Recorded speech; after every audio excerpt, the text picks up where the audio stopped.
अंदर, जिसने जब कोई भी मसला आता है वो छुप जाते हैं। नासिर जुनैद का मसला आया तो प्रोग्राम चल रहा था अलवर में, उनके घर जाने के वो शर्म आ रही थी। क्यों? क्योंकि हम कमजोर हैं, फिर भी उनको वोट देते हैं। क्यों देते हैं? क्यों नहीं लिया जाएगा? क्योंकि हमारे नेता थे ना जो, वो हमको बर्बाद करके चले गए।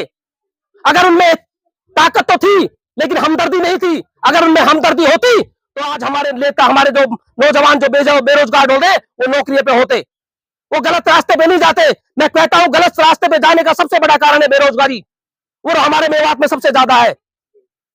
अगर वो बेरोजगारी खत्म हो जाए तो लोग इससे गलत रास्ते से भी अलग हट जाएंगे। आज पार्टियां इल्जाम लगा देती है कि बैरिस्टर साहब उस बीजेपी का काम करता है या कांग्रेस दूसरी पार्टियों का काम करता है। बीजेपी के ओवैसी साहब अपनी मजबूती के लिए, आपकी मजबूती के लिए लड़ाई लड़ते हैं, और आपकी भलाई के लिए जो काम कर रहे हैं उसका वो नतीजा है कि उनको लोग इल्जाम लगा रहे हैं। नेता बहुत बने, बहुत चले गए, लेकिन मैं कहता हूं आप खुद में से, अपने में से नेता बनो, अपने आप को नेता बनाओ, एमपी बनो, एमएलए बनो, जो भी पद है वो आप उसमें पहुंचो। मेरी दुआ है, मेरी पार्टी की दुआ है। मेरे बैरिस्टर साहब कहते हैं मैं खुद लीडर बनने नहीं आया, मैं आपको लीडर बनाने आया हूं। आप लीडर बनोगे तो आप अपनी आवाज बनोगे कौम की। मेरी जिंदगी पता नहीं कितने दिन की है, मैं चला जाऊंगा, फिर किसका मुंह देखोगे आप? आज कोई भी जुल्म होता है तो उसकी तरफ देखते हैं कि साहब आवाज उठाएंगे, उठाते हैं बेशक आवाज, लेकिन वो आवाज हमारे बीच में से भी निकलनी चाहिए, ताकि लोग ये कहे कि हमारे अयूब साहब थे जो आवाज उठाते हैं, क्यों ना हम भी उनकी आवाज बने। तो वो ताकत आप रखते हो माशाल्लाह, उस ताकत को अच्छे से इस्तेमाल करके ये जो पार्टी वाले ये इल्जाम लगाएंगे, आपको बहुत कमजोर करेंगे, बहुत इल्जाम लगाएंगे, उससे डरने की जरूरत नहीं है। उससे अगर डरोगे, उसको अगर आप उस पर दिल पर लोगे तो आप कुछ नहीं कर पाओगे। लाख इल्जाम लगाते हैं, मेरे पे लगते हैं, अयूब साहब पे भी लगेंगे, और पे भी लगेंगे, इल्जाम से कोई फर्क नहीं पड़ता। इल्जाम उसी पे लगते हैं जो मजबूत होता है, कमजोर पे कोई इल्जाम नहीं लगाता। जो मजबूत होता है उसी पे इल्जाम लगते हैं। मैं तो कहता हूं अगर इल्जाम आप पे लगने चालू हो गए तो इसका मतलब आप मजबूत है, आपको कमजोर करना चाहते हैं लोग। और जो कमजोर करना चाहते हैं, जो दलाल कमजोर करना चाहेंगे, उनकी दलाली खत्म होगी, इसलिए वो कमजोर करेंगे आपको। हमारी कौम के अंदर कुछ चंद दलाल है जो कौम का सौदा करते हैं, उनको समझना पड़ेगा, उनको सबक सिखाना पड़ेगा। क्योंकि हम चुप बैठना भी हमारे लिए खतरनाक होता है। चुप बैठना तो आपको कमजोर समझेंगे, आपको बेवकूफ समझेंगे, लेकिन आपको आवाज बुलंद करनी पड़ेगी, बोलना पड़ेगा।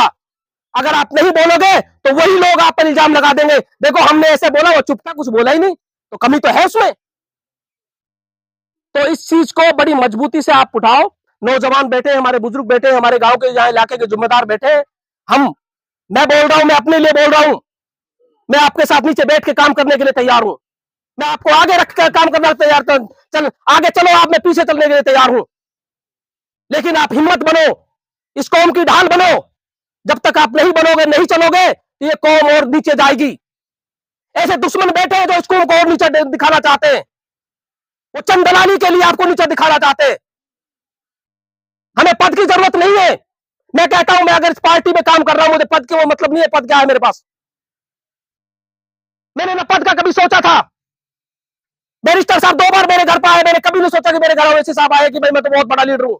मैं कार्यकर्ता हूं, एक सिपाही हूं बैरिस्टर साहब का, और उस सिपाही कार्यकर्ता के तरीके मैं काम करता हूं। मैंने कभी नहीं सोचा मैं 2 आदमी से मिलने जाऊंगा कि 10,000 200 आदमी से मिलने जाऊंगा। मुझे 2 आदमी ने भी बुलाया तो मैं उनसे मिला हूं जाके, और मिलता रहूंगा इंशाल्लाह। इनके तो वो हाल हो रहा है, एक कहावत है, गधे की पहुंच पकड़ ली। अब गधे की पहुंच पकड़ लोगे तो सवारी तो देगो ना, वो लात ही देगो। तो पहुंच पकड़ के और लात लग रही है, खूनम खून हो पड़ो है, तो कहीं ना कहीं पूंछ छोड़ दे, तू खूनम खून हो पड़ा, कैसे ऐसे कैसे पार पड़ेगी, तो मर जाएगा ना। तो ये मेरी खूनम खून तो दिख रहा है, ना दिखे मेरी पकड़ कितनी मजबूत है। तो वो पकड़ को कहां करोगे भाई, ना पकड़ को कहां करोगे, तुम खूनम खून हो रहा हो, कहां करोगे पकड़ को। तो आपको समझना पड़ेगा ये चीज। और मैं फिर कह रहा हूं, जो अलवर में बैठे हुए हैं ना, मैं नाम लेके कह रहा हूं, भंवर जितेंद्र, वो अगर आपकी भलाई और आपकी हमदर्दी छोड़ दे तो लोग कोई इल्जाम नहीं लगाएगा उनपे। और ओवैसी साहब कहते हैं कि नो बाढ़ में जाए, ऐसे इल्जाम लगाने वाले बहुत आएंगे, बहुत चले जाएंगे। लेकिन मैं कौम के लिए लड़ता था, लड़ता हूं, लड़ता रहूंगा इंशाल्लाह जब तक जिंदा हूं। आज बिहार में इलेक्शन की बात हुई, हमारी पार्टी ने 6 सीटें उनसे मांगी,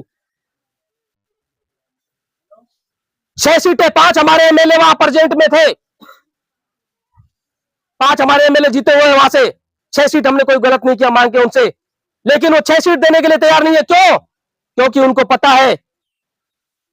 है ये कहां जाएंगे, लेकिन इसका जवाब उनको वहां से मिल जाएगा इंशाल्लाह। और मिलना भी चाहिए। जब तक आप मजबूती से खड़े न होगे और इन जालिमों को जवाब नहीं दोगे तो आपकी इज्जत और इमेज ये कुछ नहीं समझेंगे। वो भी कहा था ना, तेज पत्ते वाला भाई साहब ने कहा था अभी, तेज पत्ते वाले इस तरह यूज करते हैं, उसी तरह यूज होते हुए और होते आए, होते रहोगे आप अपनी आवाज खुद हो। अपने आप को कभी गरीब और कमजोर मत समझो। मैं फिर कह रहा हूं, कोई भी गरीब कमजोर नहीं है। जो ताकत मोदी जी वोट की है, वही ताकत आपकी वोट की है। और एक वोट से बनते हैं और बिगड़ते हैं, चाहे एमएलए हो, चाहे एमपी हो, चाहे प्रधानमंत्री क्यों ना हो। तो आप अपनी वोट को, अपने आप को कभी कमजोर मत समझो। आप बहुत ताकतवर है और इंशाल्लाह ताकतवर रहोगे। बस एक ही हमें थोड़ी सी कमी है कि हम इकट्ठे नहीं होते।